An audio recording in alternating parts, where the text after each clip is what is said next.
ನಮಸ್ತೆ ಮಿತ್ರರೇ, ಇಲ್ಲಿ ನೋಡಿ ಬಿಳಿಯ ದಾಸವಾಳ ಹೂ. ಅನೇಕ ಆರೋಗ್ಯಕರ ಅಂಶವನ್ನು ಹೊಂದಿರುವಂತಹ ಈ ಬಿಳಿಯ ದಾಸವಾಳ ಹೂ ಹಾಗೂ ಇದರ ಎಲೆಗಳು ಔಷಧೀಯ ಗುಣವನ್ನು ಹೊಂದಿರುವಂತಹದ್ದು. ಇವತ್ತು ನಾನು ಈ ಒಂದು ಬಿಳಿಯ ದಾಸವಾಳ ಹೂ ಹಾಗೂ ಈ ದಾಸವಾಳದ ಎಲೆ, ದಾಸವಾಳ ಅನೇಕ ರೀತಿಯ ದಾಸವಾಳಗಳಿವೆ, ಆದರೆ ಅದರಲ್ಲಿ ಬಿಳಿಯ ದಾಸವಾಳ ಹೂ ಅತ್ಯಂತ ಶ್ರೇಷ್ಠವಾದುದು ಮತ್ತು ಆರೋಗ್ಯಕ್ಕೆ ಬಹಳ ಉತ್ತಮವಾದುದು. ಇವತ್ತು ಈ ದಾಸವಾಳದ ಬಗ್ಗೆ, ಇದರಿಂದ ಏನೆಲ್ಲ ಮಾಡ್ಬೋದು, ಯಾವ ರೀತಿಯ ಔಷಧೀಯ ಗುಣಗಳನ್ನು ಇದು ಹೊಂದಿದೆ ಎಂಬುದನ್ನು ನಾನು ತೋರಿಸಿಕೊಡಲಿದ್ದೇನೆ. ಬನ್ನಿ, ಹಾಗಾದರೆ ಈ ದಾಸವಾಳದ ಹೂವಿನಿಂದ ಯಾವ ರೀತಿಯ ಉಪಯೋಗವಿದೆ ಎಂದು ತಿಳಿದುಕೊಳ್ಳೋಣ. ವೀಕ್ಷಕರೇ ನೋಡಿ, ಇಷ್ಟು ಹೂಗಳನ್ನು ನಾನು ಗಿಡದಿಂದ ಕೊಯ್ದು ತಂದಿದ್ದೇನೆ. ಈಗ ಇದರಲ್ಲಿ ಏನೆಲ್ಲ ಆರೋಗ್ಯದಾಯಕದ ಅಂಶಗಳುಂಟು ಅಥವಾ ಯಾವುದಕ್ಕೆಲ್ಲ ಇದನ್ನು ಉಪಯೋಗಿಸ್ಬೋದಂತ ನಾವು ನೋಡಿಕೊಳ್ಳೋಣ. ಮೊದಲಿಗೆ ನಾವೇನು ಮಾಡಬೇಕು ಹೇಳಿದರೆ, ಇವುಗಳನ್ನು ನೋಡಿ ಹೀಗೆ ಬಿಡಿಸಿಕೊಳ್ಬೇಕು. ಬಿಡಿಸಿಕೊಂಡು ಇದನ್ನು ತೊಳೆದು ತರುವಾಗಲೇ ಮತ್ತೆ ಸಹ ತೊಳೆದುಕೊಳ್ಬೋದು. ಆದರೆ ತುಂಬ ಸ್ಮೂತ್ ಆಗಿರುವಂತಹ ಇದರ ದಳಗಳು ನೋಡಿ, ಇದು ಬೇಡ ನೋಡಿ, ಇದು ಬೇಡ, ಇದು ಇರಲಿ, ಇಷ್ಟು ಭಾಗ ಇರಲಿ, ಬೇಕಿದ್ದರೆ ಇದು ಇರಬೇಕು, ಇದು ಬೇಡ. ಹಾಗೆ ಎಲ್ಲವನ್ನು ನಾವು ಸಪರೇಟ್ ಮಾಡಿಕೊಳ್ಬೇಕು. ಇಲ್ಲಿ ನೋಡಿ, ಒಂದೊಂದಾಗಿ ಈಗ ನಾನು ಹೇಳ್ತೇನೆ ಏನೆಲ್ಲ ಬೇಕಂತ. ಇಷ್ಟನ್ನು ಇಟ್ಟು ನಾವು ಮೊದಲಿಗೆ ಇದನ್ನು ಸ್ವಲ್ಪ ಜಜ್ಜಿಕೊಂಡು, ಒಂದು 2-3 ಎಲೆಗಳನ್ನು ಜಜ್ಜಿಕೊಂಡು ಇದರ ಒಂದು ಪೇಸ್ಟನ್ನು ಮಾಡಬೇಕು. ನೋಡಿ, ಈ ದಳಗಳನ್ನು ಒಳ್ಳೆ ಪೇಸ್ಟ್ ಮಾಡಿಕೊಳ್ಳೋಣ. ಬೇಕಿದ್ರೆ ನೀರನ್ನು ಸಹ ಚೂರು ಚಿಮುಕಿಸ್ಕೊಳ್ಬೋದು. ನೋಡಿ, ನಾನು ಸ್ವಲ್ಪ ಒಳ್ಳೆ ನೀರನ್ನು ಚಿಮುಕಿಸ್ಕೊಳ್ತೇನೆ.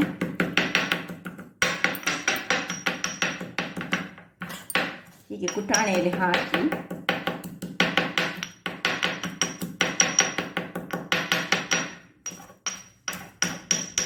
ಹೀಗೆ ಪೇಸ್ಟ್ ಮಾಡಿಕೊಂಡಂತಹ ಇದನ್ನು ಕುರುವಿನ ಮೇಲೆ ಹಚ್ಚಿದರೆ ನಿಮ್ಮ ಕುರು 2-3 ದಿವಸದಲ್ಲಿ ಗುಣ ಆಗ್ತದೆ. ಸೈಡಿಗೆ ಕುರು ಆಗ್ತದೆಲ್ಲ, ಕುರು ಹೇಳ್ತೇವಲ್ಲ ನಾವು, ಅದರಲ್ಲಿ ಹಾಕಿದರೆ ಆಗ್ತದೆ.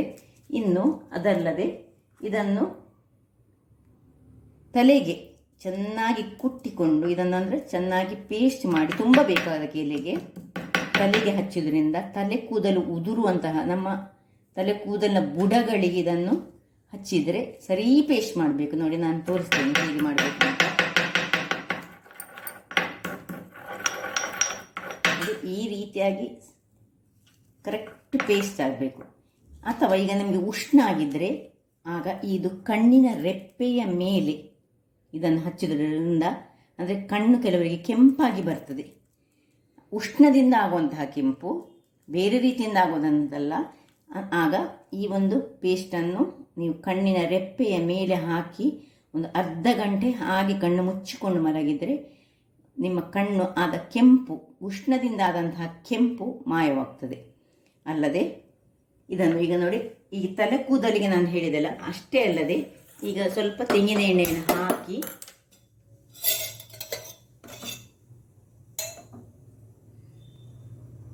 ತಲೆಗೆ ಇದನ್ನು ಸ್ವಲ್ಪ ಕುದಿಸಿಕೊಳ್ಬೇಕು. ತೆಂಗಿನ ಎಣ್ಣೆಯನ್ನು ಕುದಿಸಿಕೊಂಡು, ಈ ನೋಡಿ ಇದರದ್ದು ಎಲೆಗಳು ಸ್ವಲ್ಪ ಸಣ್ಣದಾಗಿ ಬರುವಂತಹದ್ದು, ತುಂಬ ದೊಡ್ಡದಾಗುವುದಿಲ್ಲ. ಬಿಳಿ ದಾಸವಾಳದ ಎಲೆಗಳು ಸಣ್ಣ ಎಲೆಗಳು.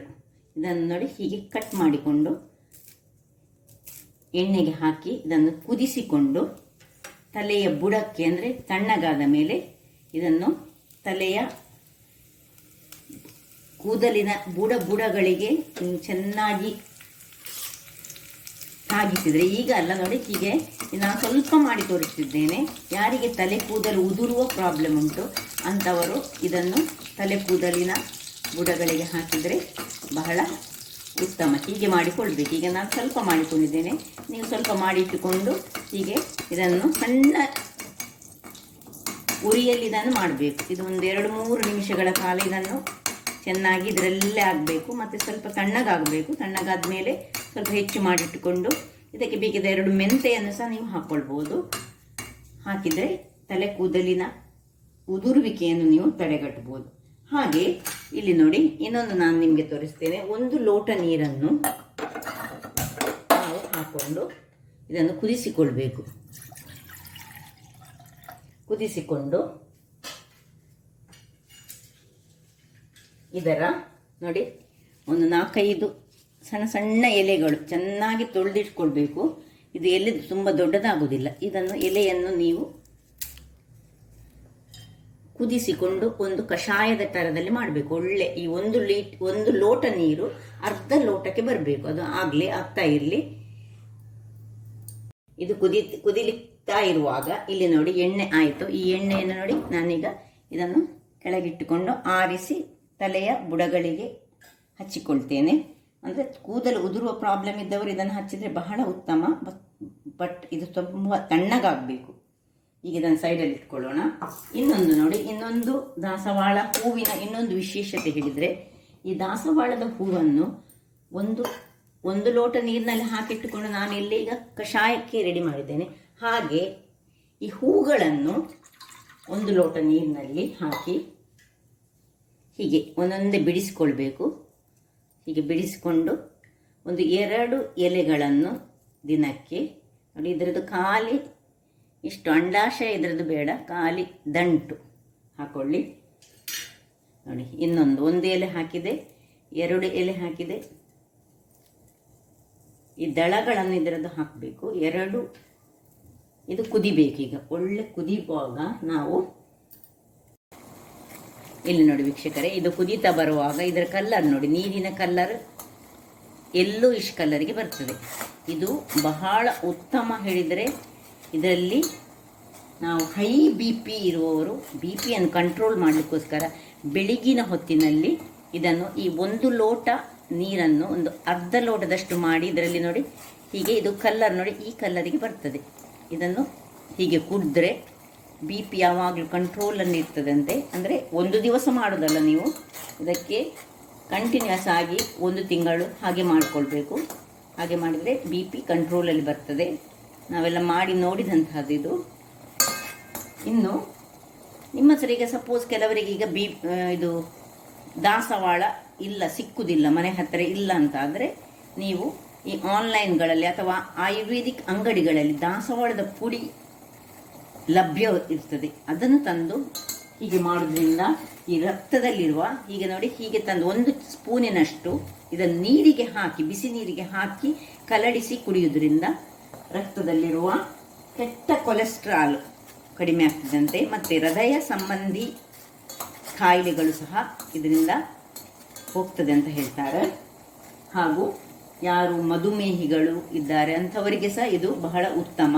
ಅಂದರೆ ಪೌಡರ್ ಸಿಗ್ತದೆ, 1 ಸ್ಪೂನ್ನಷ್ಟು ಪೌಡರನ್ನು, ಸಣ್ಣ ಸ್ಪೂನ್ನಷ್ಟು, ಇಷ್ಟು ದೊಡ್ಡದಲ್ಲ, ಹಾಕೊಂಡ್ರೆ. ಅಲ್ಲದೆ ಕೆಲವರಿಗೆ ಮೂತ್ರಪಿಂಡದ ಸ್ವಲ್ಪ ಪ್ರಾಬ್ಲಮ್ ಇರ್ತದೆ, ಅಂದರೆ ಈ ಸರಿಯಾಗಿ ಮೂತ್ರ ಹೋಗದವರು ಸಹ ಹಾಗೆ ಇದನ್ನು ಹೀಗೆ ಈ ನೀರನ್ನು ಕುಡಿಯುವುದರಿಂದ ಬಹಳ ಉತ್ತಮ. ನೋಡಿ ಆಯ್ತು, ಇದು ಈಗ ನೋಡಿ ಅರ್ಧ ಲೋಟಕ್ಕೆ ಬಂತು. ಇದನ್ನು ಆಫ್ ಮಾಡಿಕೊಳ್ತೇನೆ. ಇಲ್ಲಿ ನೋಡಿ ನಮ್ಮದು ಈ ದಾಸವಾಳದ ಎಲೆಗಳು, ಇದರಲ್ಲಿ ನೋಡಿ ಇದು ಕಲ್ಲರ್ ಬರುವುದಿಲ್ಲ. ಇದು ಖಾಲಿ ನೀರು. ಈಗ 1 ಲೋಟ ನೀರು ಅರ್ಧ ಲೋಟಕ್ಕೆ ಬರಬೇಕು. ಇದನ್ನು ಕುಡಿಯುವುದರಿಂದ, ಅಂದರೆ ಬೆಳಗ್ಗಿನ ಹೊತ್ತಲ್ಲಿ ಕುಡಿಯುವುದರಿಂದ ಯಾರಿಗೆ ಸ್ವಲ್ಪ ಕ್ಯಾನ್ಸರ್ ಕಾರಕ ಸೆಲ್ಗಳೆಲ್ಲ ಇರ್ತದಲ್ಲ ಅವರ ಬಾಡಿಯಲ್ಲಿ, ಕೆಲವರಿಗೆ ಸ್ವಲ್ಪ ಸ್ಟಾರ್ಟಿಂಗ್ ಕ್ಯಾನ್ಸರಲ್ಲಿ ಇರುವವರು ಇದು ಕ್ಯಾನ್ಸರ್ ಕಾರಕ ಸೆಲ್ಗಳನ್ನು ಅದರ ವಿರುದ್ಧ ಹೋರಾಡಿ ಅವುಗಳನ್ನೆಲ್ಲ ಕೊಲ್ತದೆ ಅಂತೆ. ಅಷ್ಟು ಶಕ್ತಿ ಇರುವಂತಹ ಈ ಬಿಳಿ ದಾಸವಾಳದ ಹೂ ಮತ್ತು ಎಲೆಗಳು ಆರೋಗ್ಯಕ್ಕೆ ಬಹಳ ಉತ್ತಮ. ಅದೊಂದು ದೇವರ ಸೃಷ್ಟಿ ಅಂತ ನಾವು ಹೇಳ್ಬೋದು.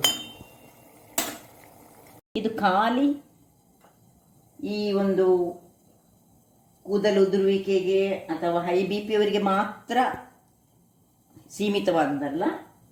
ಇದರಲ್ಲಿ ಅನೇಕ ಬಗೆಯ ನ್ಯೂಟ್ರಿಯೆಂಟ್ಸ್ಗಳು ಹಾಗೂ ಮಿನರಲ್ಗಳು ಇರುವುದರಿಂದ ಇದಕ್ಕೆ ರೋಗ ನಿರೋಧಕ ಶಕ್ತಿ ಸಹ ಇರ್ತದೆ.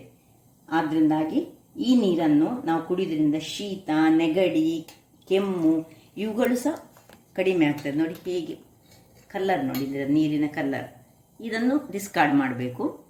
ನೋಡಿ ಇಂತಹ 1 ಲೋಟ ಹೋಗಿ ಈ ಅರ್ಧ ಲೋಟ ಆಯಿತು. ಇದನ್ನು ನಾವು ಕುಡಿದ್ರೆ ಬಹಳ ಉತ್ತಮ. ಇನ್ನೊಂದು ಇಲ್ಲಿ ನೋಡಿ ಎಲೆದ್ದು ಎಲೆಗೆ ನೋಡಿ ಅಷ್ಟು ಕಲರ್ ಬರೋದಿಲ್ಲ. ಇದು ಕ್ಯಾನ್ಸರನ್ನು ತಡೆಗಟ್ಟುವಂತಹ ಗುಣ ಇದರಲ್ಲಿ ಉಂಟಂತೆ. ಸುಮ್ಮನೆ ಇಲ್ಲದ್ರೆ ಇದರಲ್ಲಿ ಏನು ನಮಗೆ ನಷ್ಟ ಇಲ್ಲ. ಆಗಿರುವಾಗ ನಾವು ಇಲ್ಲಿ ನೋಡಿ ವೀಕ್ಷಕರೇ, ಎಲೆಯ ನೀರನ್ನು ಸಹ ನಾನು ಗಾಳಿಸ್ಕೊಳ್ತಿದ್ದೇನೆ. ಈ ಎಲೆಯ ನೀರನ್ನು ಕುಡಿಯೋದ್ರಿಂದ ಕೆಲವರಿಗೆ ತೂಕ ಕಡಿಮೆ ಯಾರಿಗೆ ಆಗ್ಬೇಕಂತ ಉಂಟು ನೋಡಿ, ಅಂಥವರು ಸಹ ಬೆಳಗಿನ ಹೊತ್ತಲ್ಲಿ ಈ ಒಂದು ನೀರನ್ನು ನೋಡಿ, ಸ್ವಲ್ಪ ಕಲರ್ ಇದಕ್ಕೆ ಸಹ ಬಂತು, ಅರ್ಧ ಆಗುವಾಗ ಕಲರ್ ಬರ್ತದೆ ನೋಡಿ. ಸೊ ಎರಡು ಸಹ, ಇದು ಹೂವಿನ ನೀರು, ಇದು ಎಲೆಯ ನೀರು. ಹಾಗಿರುವಾಗ ಇನ್ನು ನೋಡಿ, ಈ ಒಂದು ಜಜ್ಜಿಟ್ಟಂತ ಇದನ್ನು ನಾನು ಹೇಳಿದೆ, ಕುರು ಆದರೆ ಅದರ ಮೇಲೆ ಹಾಕೊಳ್ಬೋದು. ಇದನ್ನು ನಮ್ಮ ಮೊಡವೆ, ಯಾರಿಗೆ ತುಂಬ ಮೊಡವೆಯ ಪ್ರಾಬ್ಲಮ್ ಉಂಟು ಅಂಥವರು ಸಹ ಇದನ್ನು ಮೊಡವೆಯ ಮೇಲೆ ಈ ಗುದ್ದಿ ಚಂದ ಮಾಡಿ ಪೇಸ್ಟ್ ಮಾಡಿ ಸರಿಯಾಗಿ ಇದನ್ನು ಗುದ್ದಿಕೊಳ್ಬೇಕು. ಪೇಸ್ಟಿನ ಥರದಲ್ಲೇ ಆಗಬೇಕು ಇದು ನೋಡಿ ಹೀಗೆ.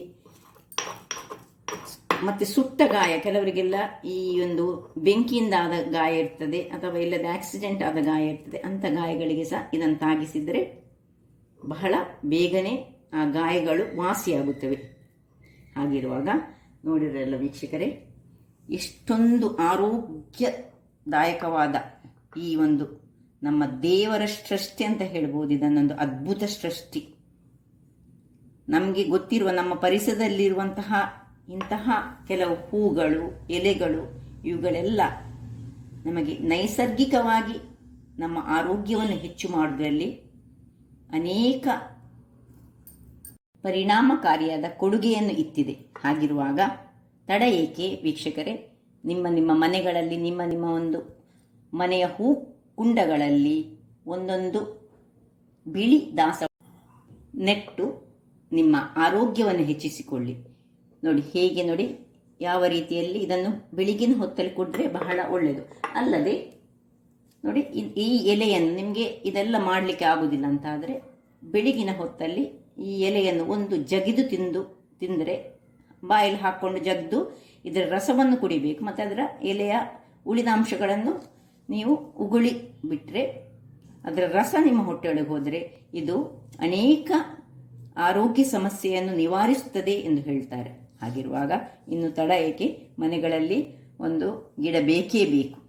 ಹಾಗಾದರೆ ವೀಕ್ಷಕರೇ, ನನ್ನ ಈ ಕುಕಿಂಗ್ ಚಾನಲ್ ನಿಮಗೆ ಇಷ್ಟ ಆದರೆ, ಅದು ಸಹ ಈ ಒಂದು ದಾಸವಾಳದ ಅನೇಕ ಮಹತ್ವಗಳ ಬಗ್ಗೆ ನಾನು ತಿಳಿಸಿದ್ದೇನೆ, ನಿಮಗೆ ಖುಷಿ ಆದರೆ ದಯವಿಟ್ಟು ನನ್ನ ಈ ಒಂದು ವಿಡಿಯೋವನ್ನು ಲೈಕ್ ಮಾಡಿ, ಶೇರ್ ಮಾಡಿ ಹಾಗೂ ಸಬ್ಸ್ಕ್ರೈಬ್ ಮಾಡಿ, ಹಾಗೂ ನನ್ನ ಇನ್ಸ್ಟಾಗ್ರಾಮ್ ಪೇಜನ್ನು ಫಾಲೋ ಮಾಡಿ. ಧನ್ಯವಾದಗಳು.